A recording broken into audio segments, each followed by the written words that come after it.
सियाचिन,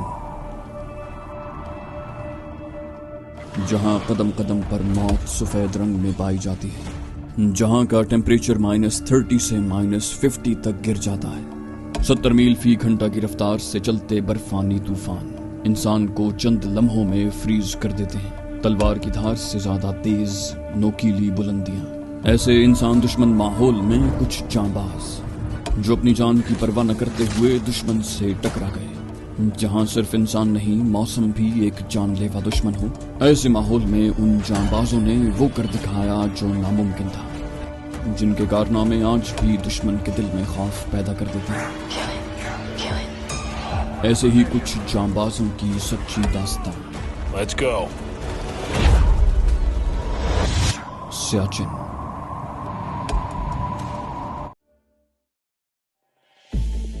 सब नजरें भारतीय वजीर आजम की तरफ लगी हुई थी। अब तक चाय और कॉफी के मुताद्दिद दौर चल चुके थे। सूरज निकल आया था। इसका एहसास उन्हें गहरे नीले रंग के पर्दों के बदलते शेड्स से हुआ, जो बड़ी बड़ी हवादार खिड़कियों के सामने टंगे हुए थे। भारतीय वजीर आजम मीटिंग से खिताब के लिए खड़ी हुई तो उनके चेहरे से कोई अंदाजा नहीं कर सकता था कि वो सारी रात जागती रही हैं। उनकी आवाज की घनगरज कायम थी। आर्मी चीफ ने अपने साथी के कान में सरगोशी की, ये बड़े मजबूत आसाब की औरत है, और चौकन्ना होकर बैठ रहा। मिसेज इंदिरा गांधी ने हस्बे मामूल अपनी गुफ्तगू का आगाज भारत की महानता से किया। वो बोली, भारत एक महान देश है। हमें सारी दुनिया पर यह बात साबित करनी है कि हमने पाकिस्तान से हमेशा कहा है कि वो भारत के दूसरे हमसायों नेपाल, भूटान और मालदीव की तरह अमन से रहे। लेकिन पाकिस्तान की मिलिट्री जनता हमारी बात मानने की बजाय हमारे देश के मामलात में मुदाखलत कर रहे हैं। अब पंजाब में सिखों को हमारे खिलाफ भड़काना शुरू कर दिया है। मैंने आपसे 71 में कहा था और आज भी कह रही हूँ कि पाकिस्तान को सबक सिखाना बहुत जरूरी है। शायद अपने देश के 2 टुकड़े करवाने के बाद भी उन लोगों का दिमाग दुरुस्त नहीं हुआ। अब वक्त आ गया है कि हम उनका दिमाग दुरुस्त करें। आप लोग हमारे अजीम दोस्त रूस के एहसानात फरामोश नहीं कर सकते। हमने पाकिस्तान के खिलाफ तमाम जंगें उसी की मदद से जीती हैं। आज हमारी दोस्ती का भी तकाजा है कि हम पाकिस्तान को सबक सिखाएं, जो अफगानिस्तान में उसके खिलाफ मसाइल पैदा कर रहा है। इस इलाके की सूरत हाल पर आपको 2 रोज पहले ब्रीफिंग मिल चुकी है। हमारे हमले से पाकिस्तानियों के दिमाग ठिकाने आ जाएंगे, उनकी तवज्जो बढ़ जाएगी, और सबसे बढ़कर ये कि इसका जो भी रद्द अमल होगा वो हमारे लिए कुछ मसाइल खड़े नहीं कर सकेंगे। मिसेज इंदिरा गांधी ने उसके बाद अपने अज़ाइम, कांग्रेस की अजमत और अपने पिताश्री की ख्वाहिशात का जिक्र किया कि वो भारत को हिंदुस्तान की शक्ल में लौटता देखना चाहते हैं, और अब पाकिस्तान को भारत में जम करके वो अपने पिताश्री नेहरू और महात्मा गांधी की आत्माओं को भी खुश कर सकते हैं। उस महफिल के हाजरीन में से सिवाय 2 शख्सियात के और कोई मिसेज इंदिरा गांधी के पागलपन का हिमायती नहीं था। ये 2 थे कर्नल कुमार और रॉ का डायरेक्टर मिस्टर RN काओ। इन दोनों को भी मिसेज इंदिरा गांधी की तरह इतिहास के पन्नों पर अपने नाम लिखवाने का शौक था। लेकिन ये दोनों भी भारतीय वजीर आजम की तरह ये बात नहीं जानते थे कि सियाचिन में मुदाखलत की उन्हें क्या कीमत अदा करनी पड़ेगी। वो इस तबाही का अंदाजा नहीं लगा सकते थे जो भारतीय आर्मी का मुकद्दर बनने वाली थी। RN काओ समझता था कि जिस तरह उन्होंने 1971 में मशरकी पाकिस्तान को बांग्लादेश बना दिया था, उसी तरह वो सियाचिन पर काबिज होने के बाद पेशकदमी करके शाहराह कराकोरम तक पहुंच जाएंगे, और दुनिया की उस अजीम शाहरा पर काबिज होने के बाद पाकिस्तान को चीन से काटकर अपना लोहा दुनिया से मनवा लेंगे, जिसके बाद अमेरिका या किसी और सुपर पावर को इस खित्ते में सिवाय भारत के और कुछ दिखाई नहीं देगा। इस खित्ते के सारे वसाइल उनकी दस्तरस में होंगे। जनूबी एशिया की सुपर पावर वो बन जाएंगे, और सारी दुनिया में किसी को अगले 100 साल तक भारत की तरफ, यानी अशोका की अजीम सल्तनत की तरफ आंख उठाकर देखने की हिम्मत भी नहीं होगी। मिसेज इंदिरा गांधी ने आर्मी चीफ की तरफ देखा। All right general, go ahead. Army chief का दिल एक मर्तबा तो धक से रह गया, लेकिन दूसरे ही लम्हे वो संभल गया। Okay madam. उसने अपने दिली जज्बात का मामूली सा तासुर भी अपनी आवाज में पैदा न होने दिया। दोनों की तरफ से ओके सिग्नल पर हाजरीन ने तालियां बजाईं ताकि अपनी प्राइम मिनिस्टर को यकीन दिला सकें कि वो इस फैसले से बहुत खुश हैं। मिसेज इंदिरा गांधी ने उठते हुए कहा, जेंटलमैन, नाश्ता करने के बाद आप जा सकते हैं। अगले 15 मिनट के बाद हम नाश्ता करेंगे। फिर बड़ी तमकिनत, रऊनत और मुजस्सम फिरौनियत से भारतीय वजीर आजम जिस तरह नपे-तुले कदमों से वहां आई थी, उसी तरह बगली दरवाजे से वापस लौट गई। उनके बाहर निकलते ही बोझल दिल और आंखों वाले आर्मी चीफ ने हाजरीन से नजरें मिलाए बगैर बाथरूम का रुख किया। वहां मौजूद तकरीबन सब लोग ही उससे पहले भी मुतादिद मर्तबा उस हॉल में आ चुके थे। उन्हें इल्म था कि वहां के मामूलात क्या हैं। जनरल चिब्बर को भारतीय वजीर आजम से मिले 15 रोज हो रहे थे और अभी तक बज़ाहिर उन्हें हेडक्वार्टर की तरफ से कोई खास हिदायत नहीं मिली थी। उसूली तौर पर तो उसे मायूस होना चाहिए था, लेकिन जनरल चिब्बर पुरुमीद था। उसे इल्म था कि उसके मुल्क की वजीर आजम बड़ी मुहिमजू औरत है, जिसे तारीख के सफ़ात में अपना नाम लिखवाने का भी शौक है। जरूर वही कुछ करेगी जिसका अंदाजा वो खुद भी कभी नहीं लगा सकती थी। जनरल चिब्बर की भी यही कमजोरी थी। वो भी नेपोलियन बोनापार्ट और जनरल पैटन की तरह का मशहूर जर्नैल बनना चाहता था। उस रोज जब उन्हें हेडक्वार्टर की तरफ से स्टैंड बाय सिग्नल मिला तो बेइख्तियार वो उछल पड़ा। कर्नल कुमार, गेट रेडी, उसने अपने हम ख्याल कर्नल कुमार से कहा, जो चंद रोज पहले ही हेडक्वार्टर से वापस लौटा था और जिसने उस मीटिंग का कतन कोई जिक्र भी जनरल चिब्बर से नहीं किया था। दोनों एड़ियां बजाते हुए कर्नल कुमार ने कहा, सर, कुमाऊं रेजिमेंट और लद्दाख रेजिमेंट की दोनों बटालियन अगले 10 घंटों में वहां जमा हो चुकी थी। उन दोनों बटालियन में ज्यादा तादाद उन जवानों की थी जो एक अरसे से माउंटेन डिवीजन का हिस्सा रहे थे और नेफा में तैनात थे, यानी नॉर्थ ईस्ट फ्रंटियर एजेंसी। गुज़श्ता 3 साल में से उनमें से दर्जनों बारी बारी एंटार्कटिका जा चुके थे। उनमें वो कमांडोज भी थे जो रूसी अफवाज के कमांडोज के साथ साइबेरिया के बर्फीले मैदानों में महीनों तरबियत हासिल कर चुके थे। ये सब भारतीय फौज के मायानाज कमांडोज शुमार होते थे, जिन्हें उनके अफसरान एक अरसे से इसी वक्त के लिए तैयार कर रहे थे। और फिर वो वक्त आ गया। शायद ये ऑपरेशन कुछ वक्त के लिए मजीद टल जाता, लेकिन भारतीय इंटेलिजेंस की तरफ से आर्मी हेडक्वार्टर को मिलने वाली उस इंतहाई अहम रिपोर्ट ने भारतीय हाईकमान को चौंका कर रख दिया, जिसके मुताबिक पाकिस्तानी अफवाज की 2 कंपनियां सल्तोरो रेंज पर कब्जा करने के लिए गिलगित में मौजूद हैं, जो जदीद हथियारों से मुसल्ला भी हैं। ये लोग सल्तोरो रेंज पर मजबूती से कदम जमाने के बाद दरअसल लद्दाख की तरफ एडवांस करेंगे और भारतीय मकबूजा कश्मीर में उस अहम महाज पर काबिज होकर मकबूजा कश्मीर पर कब्जे की राह हमवार करेंगे।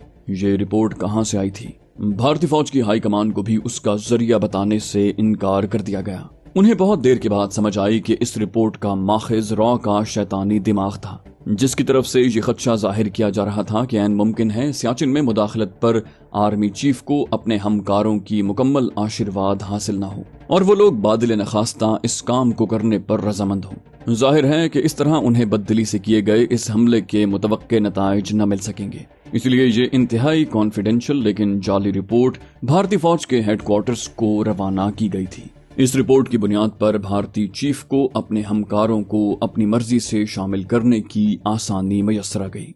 भारत की नॉर्दर्न कमांड के हेड ऑफिस में अप्रैल की उस सुबह आर्मी हेडक्वार्टर की तरफ से पैगाम मौसूल हुआ, ऑपरेशन मेघदूत शुरू करो। उसके साथ ही जीओसी लेफ्टिनेंट जनरल चिब्बर, जो गुज़श्ता 1 हफ्ते से बड़े जोश खरोश के साथ कर्नल कुमार की कमांड में कुमाऊं रेजिमेंट और लद्दाख स्काउट्स की मुख्तलिफ पलटनों को हमले की रिहर्सल करते देखा करते थे, कुछ देर के लिए तो वो गड़बड़ा गया। उसके इम्तिहान का वक्त आ गया था। उसने अपने अफसरान के सामने लंबी लंबी बढ़ की थी। उसने उन्हें बताया था कि वो भारतीय फौज के माथे पर 1962 में चीन की लड़ाई में सियाचिन के मशरिक में वाक़े पहाड़ी सिलसिले अक्साई चिन को गंवाने का दाग धो डालेंगे। लेकिन अब वो अचानक सोच में पड़ गया था कि कहीं यहाँ भी अक्साई चिन की तारीख ना दोहराई जाए। अक्साई चिन वो 1962 की जंग में चीन के हवाले कर चुके थे।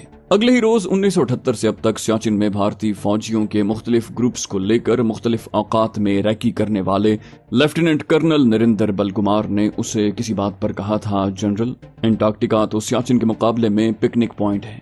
जनरल चिब्बर को न जाने क्यों रह रह कर ख्याल आ रहा था कि उसने कहीं गुज़श्ता 3-4 साल से सियाचिन पर कब्जे का जो थीसिस बना रखा है, जिसको तहरीरी शक्ल में अपने हेडक्वार्टर को भेज दिया गया है, उसकी सारी पेशेवराना जिंदगी का कबाड़ा ही न कर दे। उसने अपने कंधे उचकाते हुए कहा, एनीवेज, और अगले ही लम्हे वो कर्नल कुमार के साथ इंतजामात का जायजा ले रहा था। उन्हें आज शाम को ऑपरेशन मेघदूत का आगाज करना था। जीओसी का हुक्म मिलते ही भारतीय एविएशन हरकत में आ गई थी। 1962 में चीन के साथ लड़ाई के दौरान नेफा फ्रंट पर मार खाने से भारतीयों ने बड़ा सबक सीखा था। उन्होंने बर्फानी इलाकों और ऊंचे बर्फीले पहाड़ों पर भी फौज को लड़ाई की खुसूसी तरबियत देना शुरू की थी। भारतीय जानते थे कि पाकिस्तानियों को इस नौयत की जंग लड़ने की तरबियत या तजुर्बा हासिल नहीं है, इसलिए वो जरूर मैदान मार लेंगे। नकलो हमल के लिए भारतीयों के पास दुनिया के बेहतरीन हेलीकॉप्टर, फ्रांस के लामा हेलीकॉप्टर, जिन्हें भारत चीता हेलीकॉप्टर के नाम से अपने मुल्क में बना रहा था, मौजूद थे।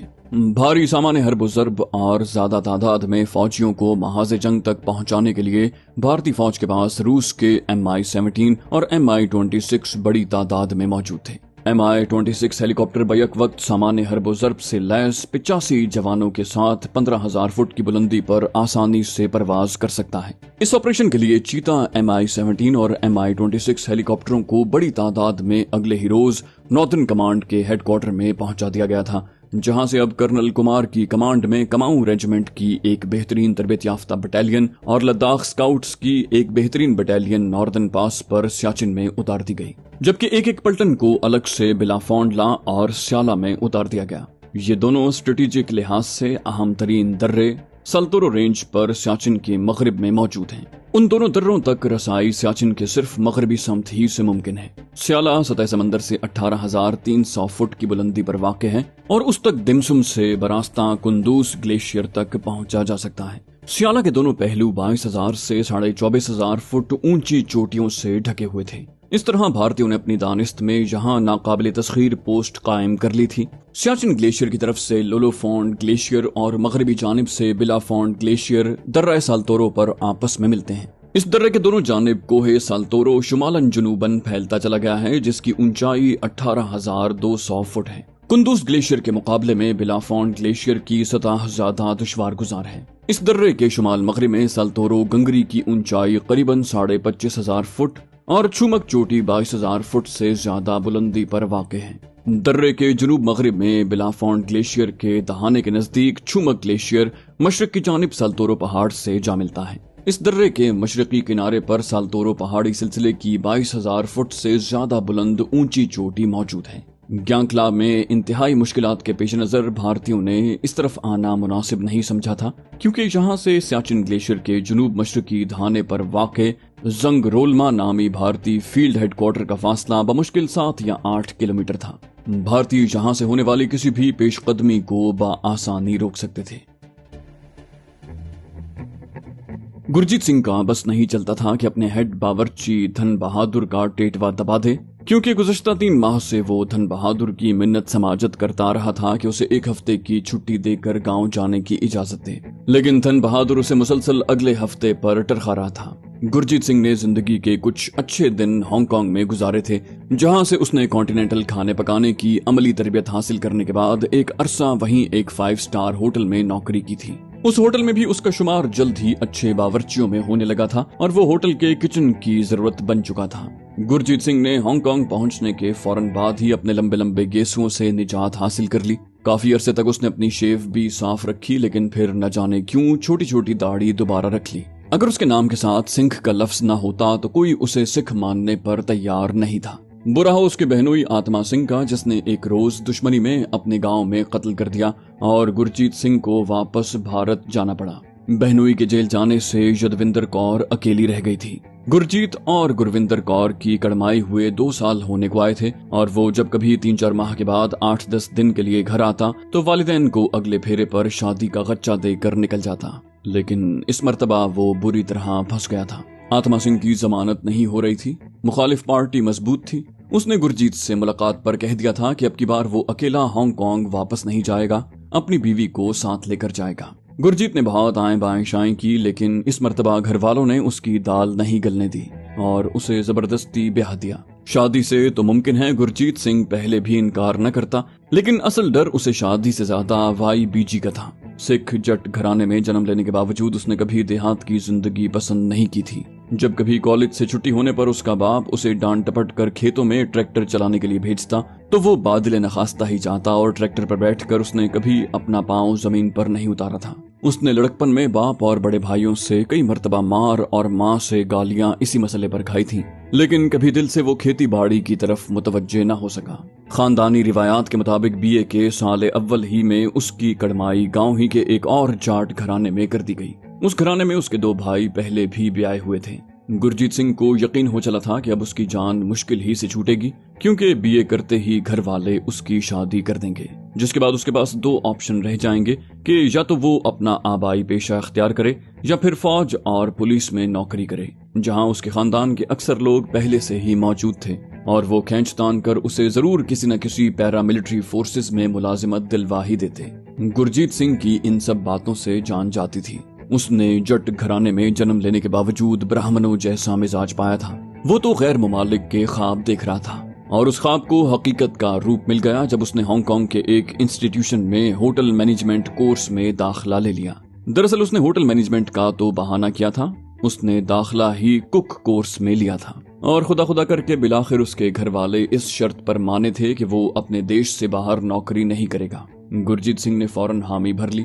اس نے سوچا فی الوقت گھر والوں کی ہاں میں ہاں ملانا ہی اس کے لیے بہتر ہے۔ ایک روز وہ ایئر انڈیا کے جہاز میں بیٹھ کر ہانگ کانگ پہنچ بھی گیا، جہاں اس کے خواب حقیقت بنتے دکھائی دے رہے تھے، جہاں اس کے لیے سب کچھ موجود تھا، اور اس نے یہاں زندگی کی محرومیوں کو چند مہینوں میں ہی ختم کر دیا۔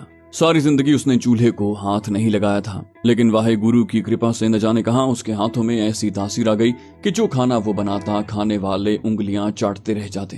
اپنے اسی فن کے بلبوتے پر وہ بلاخر شیرٹن ہوٹل تک پہنچ گیا، جہاں اب وہ اچھی خاصی تنخواہ اور مراد کے ساتھ شاندار زندگی گزار رہا تھا، اور بیٹھے بٹھائی یہ مصیبت اس کے گلے آن پڑی۔ اس نے گھر والوں کی ضد کے سامنے ایک شرط پر ہتھیار پھینکے تھے کہ وہ گاؤں میں نہیں رہے گا، دلی میں رہے گا اور وہاں اپنی مرضی کی نوکری کرے گا۔ شاید اس کا باپو تو یہ شرط نہ مانتا، لیکن گرجیت سنگھ کے سسر کی منت سماجت پر اسے ہتھیار پھینکنے پڑے۔ یوں بھی اس کے بیٹوں نے اب بھائی کی حمایت کرنا شروع کر دی تھی، اور اس کے لیے یہی کافی تھا کہ کم از کم گرجیت سنگھ بھارت سے باہر نہیں جا رہا، کیونکہ اسے خطرہ پیدا ہو چلا تھا کہ ایک مرتبہ اب وہ دوبارہ ہانگ کانگ گیا تو کبھی واپس نہیں لوٹے گا۔ گرجیت سنگھ نے شادی کے بعد اپنی بیوی سمیت ہانگ کانگ کا چکر لگایا اور اپنے مینیجر سے دلی کے ہوٹل شیرٹن کے لیے سفارشی رقہ لے کر آ گیا، کیونکہ اس کا شمار اچھے باورچیوں میں ہونے لگا تھا، اس لیے اس کی سفارش کرنے میں مینیجر نے کسی ہچکچاہٹ کا مظاہرہ نہ کیا۔ دلی کے ہوٹل شیرٹن سے تاج محل اور پھر تاج محل سے پرائم منسٹر ہاؤس تک کا سفر اگلے 3 سال میں طے ہو گیا۔ دھن بہادر، جو پرائم منسٹر ہاؤس کا ہیڈ باورچی تھا، ایک روز کسی اچھا کھانا پکانے والے کی تلاش میں جس کی ضرورت اسے شدت سے آن پڑی تھی، تاج محل میں اپنے ایک پرانے دوست کے پاس آیا تھا، جس نے فوراً ہی گرجیت سنگھ کا نام لے کر اس کا تعارف بھی کروا دیا۔ وزیر اعظم ہاؤس کی نوکری سے نہ کرنا گرجیت سنگھ کے نزدیک کفران نعمت کے مترادف تھا، کیونکہ یہاں اسے تنخواہ معمول سے دگنی اور بہت سی ایسی مراد بھی حاصل ہو جاتی جن کے بعد وہ کم از کم دلی کی ترلوک پوری سے ضرور نجات حاصل کر سکتا تھا، اور ایسا ہی ہوا۔ اسے پرائم منسٹر ہاؤس کے سرونٹ ایریا میں ایک شاندار لگژری فلیٹ رہنے کے لیے مل گیا۔ گرجیت سنگھ اگلے 3-4 روز بعد اپنی بیوی اور ایک بچے سمیت وہاں منتقل ہو گیا۔ اس نے دلی کی پسماندہ بستی ترلوک پوری میں اپنا مکان کرائے پر چڑھا دیا اور اب وہاں خوشی کی زندگی بسر کر رہا تھا۔ اسے اپنے گاؤں سے اگر اب تک کوئی دلچسپی تھی تو اس کی وجہ سوائے اس کی ماں اور سسرال کے اور کچھ نہیں تھا۔ یہی دلچسپیاں اسے 2-3 مہینے کے بعد 1-2 دن کے لیے امرتسر لے جایا کرتی۔ بصورت دیگر اسے اپنے آبائی مسکن سے کوئی دلچسپی نہیں تھی۔ اس نے تو بہت کوشش کی کہ اس کا باپ بھی زمین اور گھر بار فروخت کر کے دلی آ جائے، جہاں وہ آسانی سے اپنے دونوں بھائیوں کے لیے اچھی ملازمت کا بندوبست کر سکتا ہے، لیکن اس کے باپ نے اس کی اس تجویز کا جواب ہمیشہ گالیوں کی صورت میں اسے دیا تھا، کیونکہ اس کے نزدیک زمین ماں کا درجہ رکھتی تھی اور وہ زمین فروخت کرنا اپنی ماں کو بیچنے کے مترادف سمجھتا تھا۔ وہ کہتا، اچھا باپو، جیسے آپ کی مرضی، کبھی آپ کو میری یہ باتیں بہت یاد آئیں گی۔ وہ بس اپنے باپ کو اتنا کہہ کر خاموشی اختیار کر لیتا۔ 2-3 مرتبہ اس نے ماں کو زبردستی یہاں لا کر رکھا تھا، لیکن حیرت انگیز طور پر 2-3 روز کے بعد ہی اس کی ماں کی طبیعت اچاٹ ہونے لگی۔ کبھی اسے گرجیت کے باپو کے کھانے کی فکر لگ جاتی اور کبھی اپنے گھر میں موجود گائے کی۔ اب تو گرجیت نے ہار مان لی تھی اور انہیں کچھ کہنا ہی چھوڑ دیا تھا۔